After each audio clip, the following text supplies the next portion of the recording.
Hey guys, this is my vlog. তোমরা সবাই কেমন আছো? আশা করি তোমরা সবাই খুব ভালো আছো। ভ্লগটা আপলোড করতে আমার অনেকটা লেট হয়ে যাচ্ছে, বাট কিছু করার নেই। কিছু কারণের জন্য আমি এটা আপলোড করতে পারিনি, বাট এখন ভাবলাম একটু আপলোড করি। সেই দিনটা ছিল পয়লা বৈশাখ। হ্যাঁ, আমি পয়লা বৈশাখে চলে গেছিলাম আমার কিছু ফ্রেন্ডের সাথে ঘুরতে।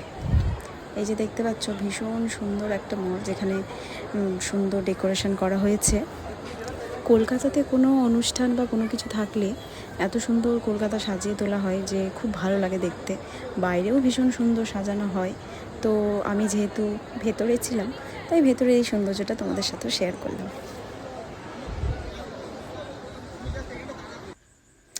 এই যে আমি সব বন্ধুদের সাথে আমি তো শুধু ঘুরেই বেড়াচ্ছিলাম পুরো মলটা। এত ভালো লাগছিলো, এত সুন্দর সেজে উঠেছিল যে কিছু বলার নেই।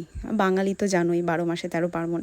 আর বাঙালিদের সবথেকে মজার বিষয় হলো কোনো কিছু অনুষ্ঠান বা কোনো কিছু আসলে যা কি মজা হয় সেটা একমাত্র বাঙালিরাই বোঝে। আর কলকাতাতে প্রত্যেকটা অনুষ্ঠানই ভীষণ ভালো হয়। আমি তো সব কিছুতেই একটু না একটু ঘুরেই নিই।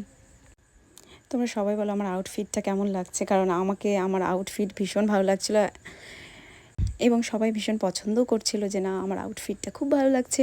আর আমারও ভীষণ ভালো লাগছিলো। মাও আমাকে বলছিল তোকে আজকে খুব ভালো লাগছে। তো তাই জন্য আমিও ভাবলাম চলো ঠিক আছে, আমি অনেক দিন পর একটা সুন্দর সেজেছি। এই যে দেখো, এখানে খুব সুন্দরভাবে শুভ নববর্ষ লেখা রয়েছে, পুরো রিয়েল গাঁদা ফুল দিয়ে তৈরি। এত ভীষণ ভালো লাগছিল দেখতে। পুরোটা লেখা রয়েছে শুভ নববর্ষ। বেশ গোলাপ ফুলের পাপড়ি ও গাঁদা ফুল দিয়ে সুন্দর একটা ডেকোরেশন করা হয়েছে, যেটা সবাই দাঁড়িয়ে দেখছিল। আমিও দেখছিলাম, এত ভালো লাগছিল যে কি বলবো। আমি এখানে সবাইকে জানাচ্ছিলাম শুভ নববর্ষ, যদিও অনেকটা লেট হয়ে গেছে, তবু কি হয়েছে, বাঙালিদের তো পুজো কখনো শেষ হয় না।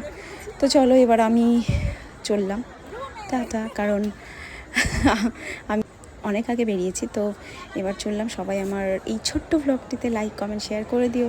আমি আবার চেষ্টা করবো আবার আমার সেই নতুন নতুন ছোট ব্লগ নিয়ে আসার। Tata, bye bye.